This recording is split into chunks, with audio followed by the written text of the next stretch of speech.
Hi friends. आज आप लोग के लिए मैं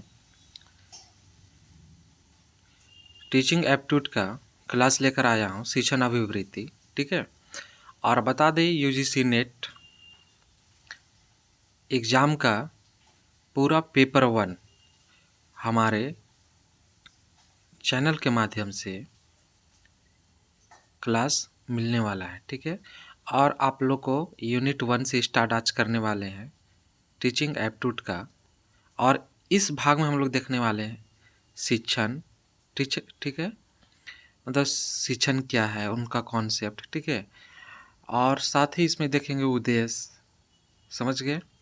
तो बहुत कुछ इसमें देखने वाले हैं। तो चलिए आइए हम लोग स्टार्ट करते हैं। और आप लोग को बता दें कि अगर आपको 90 प्लस मार्क्स चाहिए तो आप अगर पूरा का पूरा, ठीक है, अगर पूरा का पूरा अगर आप देखते हैं पेपर 1 का क्लास, मेरा वीडियो, तो आपको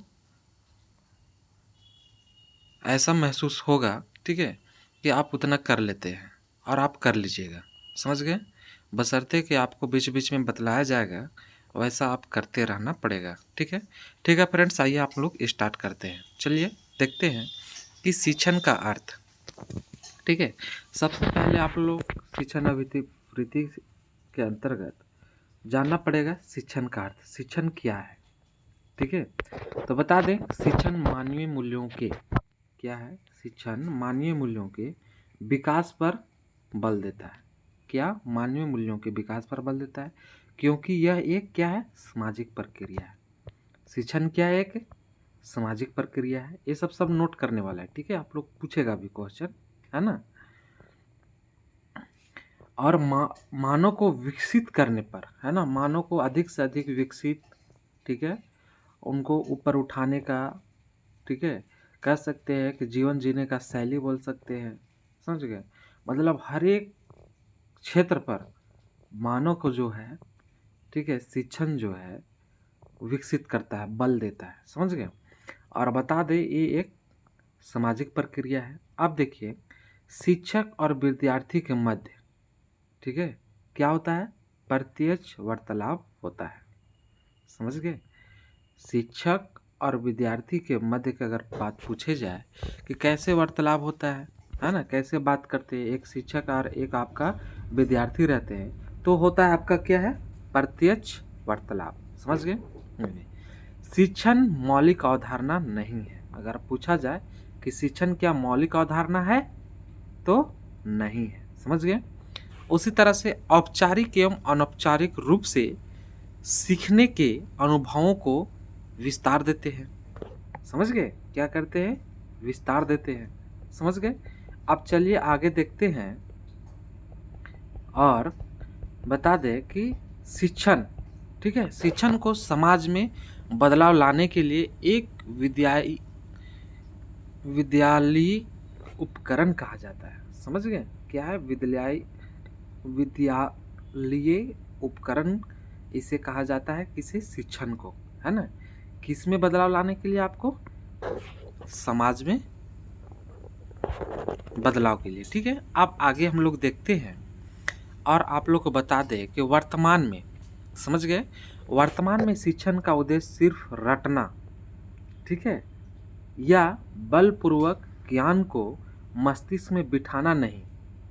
अभी का समय में बता दें कि शिक्षण को, ठीक है, शिक्षण को आपको बता दें कि उसे रटना ही सिर्फ नहीं, या फिर कह सकते हैं कि ताकत लगाकर, बल लगाकर, है ना, ताकत लगाकर, बल लगाकर, ये आप कह सकते हैं कि मस्तिष्क में बिठाना नहीं है, बल्कि विद्यार्थियों में, ठीक है, क्या कहता है कि बल्कि आपका विद्यार्थियों में अधिगम करके सीखने, ठीक है, अधिगम करके सीखने की गतिशीलता लाना भी है। समझ गए। तो इसमें आप लोग देखना है, क्या करके, अधिगम करके सीखने की गतिशीलता को बढ़ाना है, लाना है। ठीक है। और बता दें इसमें कि ये 3 पक्ष है। इस पर क्या होते हैं, 3 पक्ष, कौन कौन, शिक्षक, विद्यार्थी और पाठ्यक्रम। समझ गए। 3 शामिल रहते हैं, शिक्षक, विद्यार्थी और पाठ्यक्रम। समझ गए। अब चलिए बता दें कि आप लोग का जो एक प्रोफेसर है, विद्वान है, ठीक है, जो शिक्षण के संबंध में बात को रखते हैं, वो क्या कहते हैं? सो देखिए, समझ गए? कहते क्या है? क्लार्क। ये आप लोग से पूछता है क्लार्क, ठीक है, इसे आप नोट कर सकते हैं। कहता है कि विद्यार्थी के व्यवहार में परिवर्तन लाने के लिए दी जाने वाली क्रिया ही क्या है? आपका शिक्षण है, ठीक है। मतलब आपका स्टूडेंट का व्यवहार में परिवर्तन लाना चाहिए, है ना। और परिवर्तन लाने के लिए दिया जाने वाला जो ज्ञान है, ठीक है, वही क्या होगा? आपका शिक्षण होता है। कौन कहते हैं? क्लार्क कहते हैं। समझ गए? ये आप लोग को नोट करना चाहिए। उनके बाद है B.O. स्मिथ। B.O. स्मिथ क्या कहते हैं? कि अधिगम को अभिप्रेरित प्रोत्साहित करने वाली क्रिया शिक्षण है। समझ गए? कहता है कि अधिगम को अभिप्रेरित या प्रोत्साहित, अभिप्रेरित मतलब प्रोत्साहित, प्रोत्साहन करना, ठीक है, करने वाली क्रिया शिक्षण कहलाता है। मतलब और अधिक से अधिक सीखे, अधिक से अधिक जाने, ठीक है, इस तरह की जो आपका प्रेरित करता है ना, उसे क्या कहेंगे? शिक्षण कहेंगे। ये कौन कहते हैं? B.O. स्मिथ। इनका भी बातों को ध्यान में रखना है। अरे सब एग्जाम की दृष्टि से ये आप लोग का जो बतलाया गया है, थॉट इन सब का द्वारा दिया गया है, बहुत इंपॉर्टेंट है, ठीक है। अब आप लोग बता दें S.L. पेज, ठीक है, ये आपके ये भी एक है। और ये कहते हैं कि शिक्षण कला और विज्ञान दोनों है। क्या कहते हैं? शिक्षण कला और विज्ञान दोनों है। तो आप लोग को पूछे कि कला और विज्ञान दोनों है, किसने कहा? तो आप लोग जाने कि N.L. पेज, ठीक है, क्या आपका N.L. पेज ने कला और विज्ञान दोनों कहता है। समझ गए? चलिए अब आगे आप लोग बता दे कला। कला मतलब क्या होता है? समझ गए? कला क्या है? अनुभवों पर आधारित होता है। समझ गए? और विज्ञान किसे कहेंगे? इसमें क्रमबद्धता पाई जाती है, मतलब एक के बाद एक लगातार जो होता है उसे विज्ञान कहेंगे, क्रमबद्ध कहेंगे, ठीक है। और वो आपका विज्ञान है। और कला में जो है कि एक अनुभव रहता है। समझ गए? और शिक्षण में आपका कला भी दिखता है, अनुभव भी दिखता है। और बता दें कि एक के बाद स्टेप का बाय स्टेप सब दिखते चला जाता है ना, इसलिए उसको विज्ञान भी बोला गया है। तो इस तरह से N.L. पेज द्वारा शिक्षण कला और विज्ञान दोनों ही कहा जाता है। सत्य है, ठीक है, और होता भी है। तो चलिए आगे बढ़ते हैं। तीनों को हम लोग देख चुके हैं ना। आप बता दें कि हम लोग कॉन्सेप्ट ऑफ टीचिंग, ठीक है, जो अभी हम लोग देखे उसी का छोटा रूप में अगर हम बता दें, और आप लोग से भी हम विनती करते हैं कि इस तरह से आप लोग नोट्स बनाइएगा और आप लोग बराबर एकदम रिवीजन करते रहिएगा, तो हम मेरे ख्याल से लगता है कि आप लोग को 90+ मार्क्स लाने में, है ना, कोई कठिनाई नहीं होगा, ठीक है। तो आप लोग इस बातों को ध्यान रखिएगा फ्रेंड्स। तो चलिए अब हम लोग देखते हैं कि कॉन्सेप्ट ऑफ टीचिंग, ठीक है। देखिए हम इसमें छोटा छोटा लिखे हैं पर समझाते पूरा है, ठीक है। चलिए आगे देखते हैं। बता दें कि अधिगम प्राप्त करना, समझ गए? बता दें कि अधिगम प्राप्त करना। और इधर है क्या कि टीचिंग का भाग। टीचिंग का भाग क्या है? ठीक है, शिक्षा, ठीक है, बुद्धि, ज्ञान और कौशल, ठीक है, ये क्या होता है? अधिगम प्राप्त करना। और टीचिंग का ही एक भाग है ये आपका शिक्षा, बुद्धि, ज्ञान और कौशल, ठीक है। आपका शिक्षा क्यों सीखेंगे हम, बुद्धि क्यों सीखेंगे, ज्ञान क्यों लेंगे, कौशल हम क्यों डेवलप करेंगे, क्यों विकसित करेंगे, इसका उद्देश्य क्या है? ठीक है, ये सब का उद्देश्य क्या है? तो इसका उद्देश्य है शिक्षक और छात्र, है ना। तो इसका है शिक्षक का जो उद्देश्य है सिखाना, है ना, मतलब शिक्षा, बुद्धि, ज्ञान, कौशल सबको क्या है? सिखाना। और छात्र का उद्देश्य है कि आपका शिक्षा, बुद्धि, ज्ञान और कौशल सीखना। समझ गए? तो इनका मुख्य उद्देश्य है अधिगम प्राप्त करता जो लर्नर है उसके लिए, और एक टीचिंग का जो भाग है शिक्षक के लिए। समझ गए? चलिए अब आगे हम लोग बढ़ते हैं और बता दें आप लोग को टीचिंग यानी कि शिक्षण एक निरंतर प्रक्रिया है। समझ गए? क्या है? निरंतर प्रक्रिया है, याद रखिएगा, ठीक है। और बता दें कि जन्म से मृत्यु तक चलता है और उनके मृत्यु से भी सीख मिलता है। समझ गए, वही क्या है, शिक्षण है। इसमें भी शॉर्ट फॉर्म में आप लोग को बताने का प्रयास किया गया है कि शिक्षण का अर्थ क्या है। समझ गए, शिक्षण किसे कहेंगे। तो हम, मेरे ख्याल से लगता है फ्रेंड्स आप लोग समझ पाए होंगे, ठीक है। अब चलिए आगे आप लोग को हम ले चलते हैं वैदिक काल की ओर, ठीक है। तो शिक्षण की बात हो या शिक्षा की बात हो तो कुछ कुछ आपको प्राचीन शिक्षा से भी रिलेटेड बातों को जानना चाहिए और हम उधर से स्टार्ट करते हैं। और ये सब आप लोग को एग्जाम में पूछता भी है, कभी कभी ऑप्शन में डाल भी देता है, तो आप लोग को ऑप्शन में प्रॉब्लम ना हो ढूंढने में, ठीक है। इसके लिए वैदिक काल का भी चर्चा करेंगे। तो वैदिक काल की बात करते हैं और इसमें आप लोग को ऋग्वैदिक काल में बात करेंगे, ठीक है। ऋग्वैदिक काल में बात होगा। और बता दें कि नेचर, ठीक है, और ये कह सकते हैं प्रकृति, नेचर प्रकृति, यानी कि टीचर का भूमिका। समझ गए, इन किस प्रकृति के लोग टीचर रहते हैं, है ना। उसका क्या प्रकृति क्या रहता है टीचर का, इसका भूमिका क्या है। तो ऑस्टिन के अनुसार, एक वेरी इम्पॉर्टेंट है, ठीक है, VVI है, इसको आप नोट कीजिएगा। ऑस्टिन के अनुसार कहता क्या है कि मनुष्य एक सामाजिक प्राणी है। क्या मनुष्य एक सामाजिक प्राणी है, समझ गए। ऑस्टिन कहते हैं टीचिंग में कम से कम 2 व्यक्ति होते हैं, ठीक है। बताया जा रहा है कि टीचिंग में अगर देखा जाए, कम से कम अगर पूछा जाए आप लोग से ऑप्शन में कि कम से कम टीचिंग में कितने व्यक्ति रहते हैं, तो आप लोग को याद रखना है 2 व्यक्ति, ठीक है। ज़्यादा ज्ञान रखने वाला व्यक्ति, ठीक है। कौन पहला व्यक्ति कौन रहता है, एक ज़्यादा ज्ञान रखने वाला व्यक्ति, जिसे हम लोग क्या कहते हैं, शिक्षक कहते हैं, ठीक है। और दूसरा है कि कम ज्ञान रखने वाला व्यक्ति, ठीक है, जिसको कोरी स्लेट भी कहते हैं, ठीक है, जिसे छात्र, कम ज्ञान रखने वाला व्यक्ति छात्र होता है, ठीक है, और ज़्यादा ज्ञान रखने वाला व्यक्ति शिक्षक होता है। तो इस तरह से आप लोग को अच्छी तरह से आप लोग को जानना चाहिए कि हन के 2 व्यक्ति रहते हैं और उसको कि क्या क्या अलग अलग, है ना, नामों से जान सकते हैं।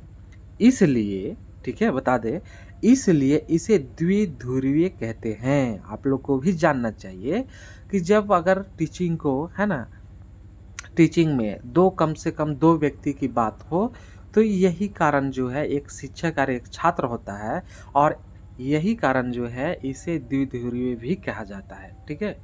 और आप लोग को जानना भी चाहिए, ठीक है। अब चलिए आगे ले चलते हैं फ्रेंड्स, और देखिए इसमें क्या है। टीचिंग बात करते हैं, टीचिंग शिक्षण, शिक्षण में कौन कौन रहते हैं आपका, टीचर और लर्नर, ठीक है। इसका उद्देश्य, ठीक है, नीचे दिया गया है, उससे पहले बता दे, है ना, आपको टीचिंग और लर्नर का मेन आपका निर्धारित जो होता है वो पाठ्यक्रम को पूरा करना होता है, पाठ्यक्रम के अनुसार चलना होता है, समझ गए। अब बता दें कि मेन उद्देश्य इसका है पाठ्यक्रम, समझ गए। तो देखिए क्या है कि शिक्षा प्राप्त करना, ठीक है, ज्ञान प्राप्त करना, मतलब एक टीचर को, लर्नर को शिक्षा देना, ज्ञान देना, बुद्धि देना, ठीक है, सर्वांगीण विकास करना, कौशल प्राप्त, है ना, कौशल देना, उसको सिखाना, ठीक है, समाज उपयोगी बनाना। तो इस तरह से एक टीचर का उपयोग है। उसी तरह से आपका लर्नर की जब बात आता है ना, जब लर्नर की बात आता है तो लर्नर का उद्देश्य क्या है, तो शिक्षा प्राप्त करना, जस्ट उल्टा हो जाएगा, शिक्षा प्राप्त करना, ज्ञान प्राप्त करना, बुद्धि प्राप्त करना, सर्वांगीण विकास करना, कौशल प्राप्त करना, समाज उपयोगी बनना, समझ गए। और ये सब जो है आपका पाठ्यक्रम के अंतर्गत ले सकते हैं, समझ गए, पाठ्यक्रम बोल सकते हैं। और बता दें कि इस तरह से अब हम लोग को टीचर देखें, लर्नर देखें, साथ में एक थर्ड पॉइंट जो आ रहा है पाठ्यक्रम आ रहा है, समझ गए।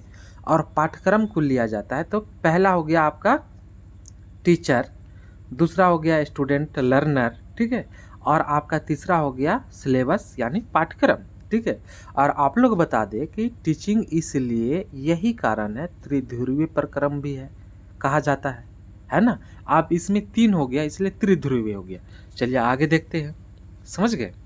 अब आगे आप लोग को बात करेंगे, ठीक है, आगे बात करते हैं टीचिंग, ठीक है। फिर से आते हैं हम लोग टीचिंग की ओर।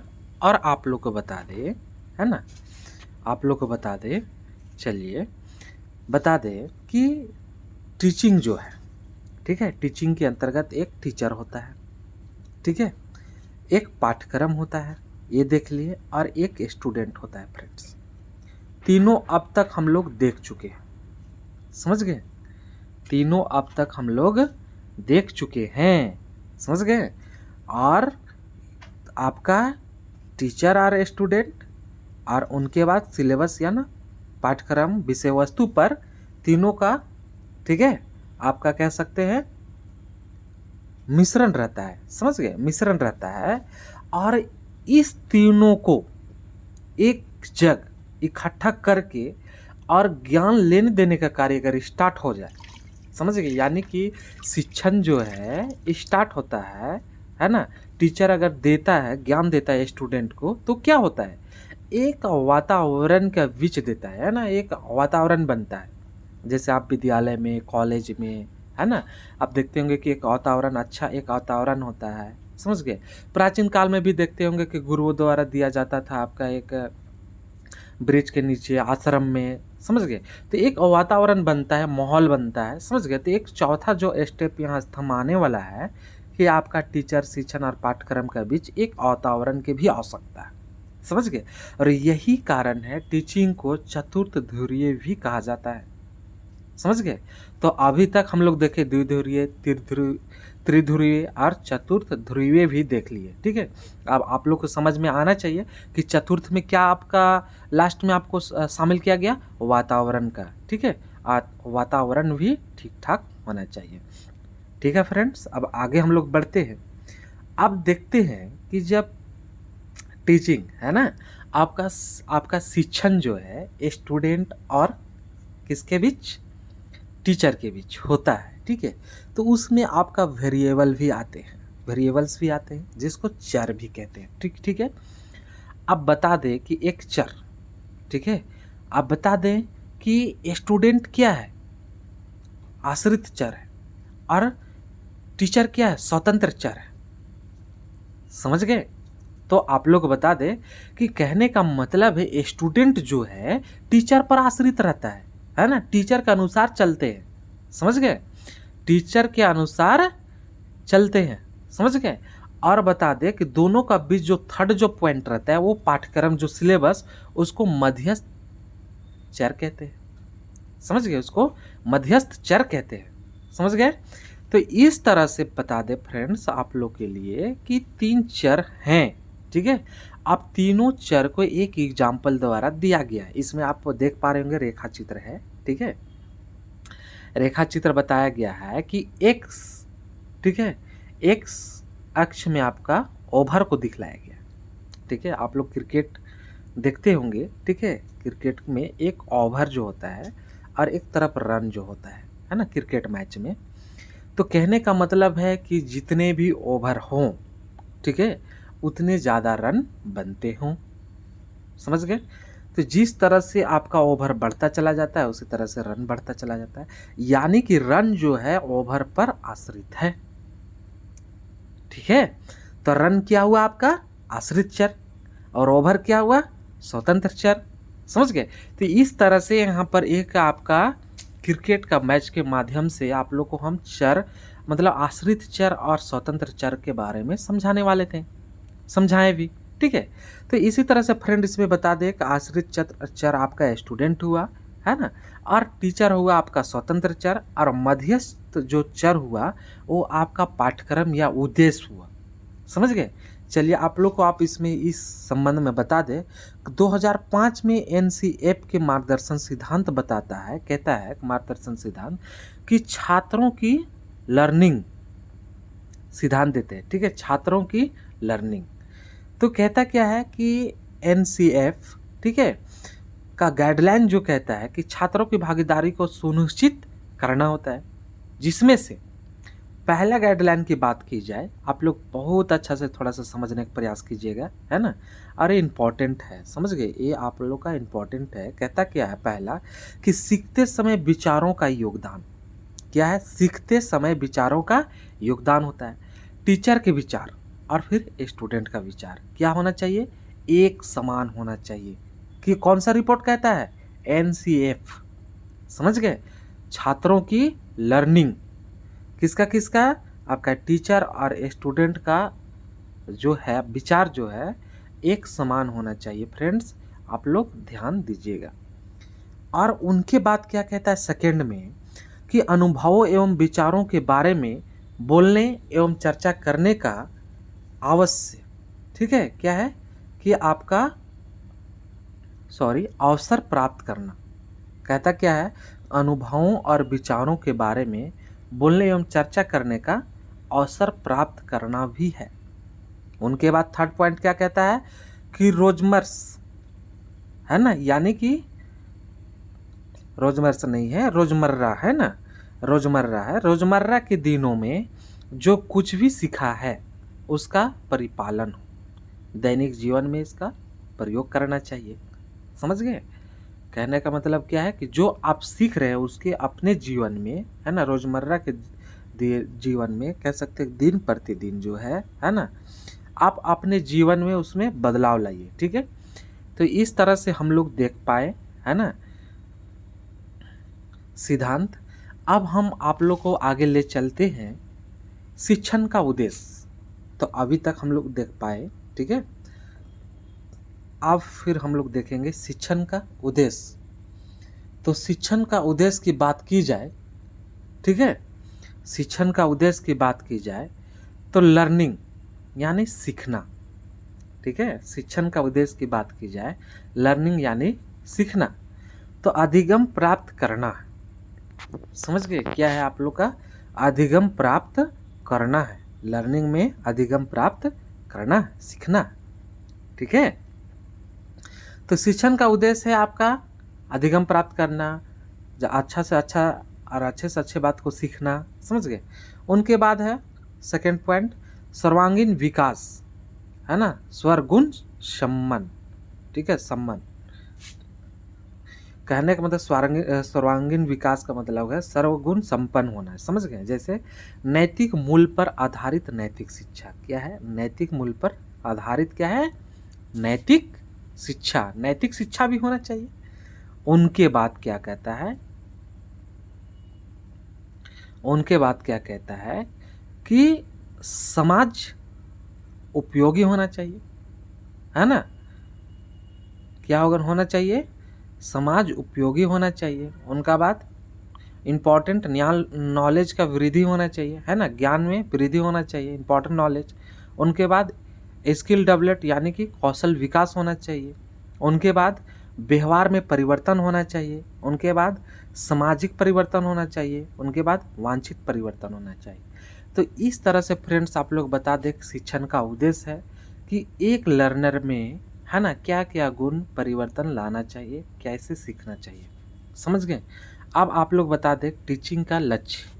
ठीक है, टीचिंग का लक्ष्य की बात करें, टीचिंग का लक्ष्य की बात करें यानी गोल। समझ गए? चलिए आगे चलते हैं। टीचिंग का लक्ष्य की बात करें तो इसमें है कि ज्ञान वृद्धि, है ना। टीचिंग का लक्ष्य क्या है? शिक्षण का लक्ष्य क्या है? तो ज्ञान वृद्धि करना। ठीक है, उनके बाद कौशल वृद्धि करना। उनके बाद पारस्परिक प्रभाव को बदलाव, अभिरुचि, ठीक है, अभिरुचि बढ़ाना। उनके बाद परिस्थितियाँ उत्पन्न करना कि शिक्षण योग्य। ठीक है, उनके बाद अंतः क्रिया संबंध। उनके बाद सातवां है कि व्यवहारों में बदलाव। उनके बाद आठवां क्या है? सामाजिक विकास में सहायक। ठीक है, सामाजिक विकास में सहायक स्थित होना। समझ गए? इस तरह से है, कह सकते हैं कि सामाजिक विकास में भी सपोर्ट करना। अब आप लोग को बता दें आगे कि टीचिंग का प्रकृति, है ना, टीचिंग का नेचर क्या है। समझ गए? प्रकृति की बात आता है तो बता दें टीचिंग का प्रकृति यह एक कला है, आर्ट है, कला है। समझ गए? और विज्ञान भी है, समझ गए। और टीचिंग का प्रकृति क्या है, रोचक बनाना है, नया ज्ञान देना है, ठीक है, उदाहरण दे के बताना है, समझाना है। उनके बाद पांचवा क्या है, करके सीखने के लिए प्रैक्टिकल, समझ गए। उनके बाद छठा क्या है, गतिशील प्रक्रिया हो लगातार, ठीक है। सातवां क्या है, सामाजिक परिस्थितियां पर सामाजिक परिस्थितियां निर्भर करता है, ठीक है। उनके बाद मानवीय परिस्थितियां, उसके बाद अनंत क्रिया संबंध की बात हो। उनके बाद 10 है आयाम या बहुयामी की बात हो, समझ गए। आयाम या बहुयामी की बात हो। शिक्षण की आदर्श की जब बात हो, आधुनिकता की बात हो, है ना। आदर्श की बात कर सकते हैं, आधुनिकता की बात कह सकते हैं ना, है ना। प्रैक्टिकल एक्टिविटी की बात कर सकते हैं हम लोग, समझ गए। प्रैक्टिकल एक्टिविटी की बात कर सकते हैं। और इस तरह से हम लोग लेवल ऑफ टीचिंग भी देखने वाले हैं, समझ गए। इस तरह से होना चाहिए।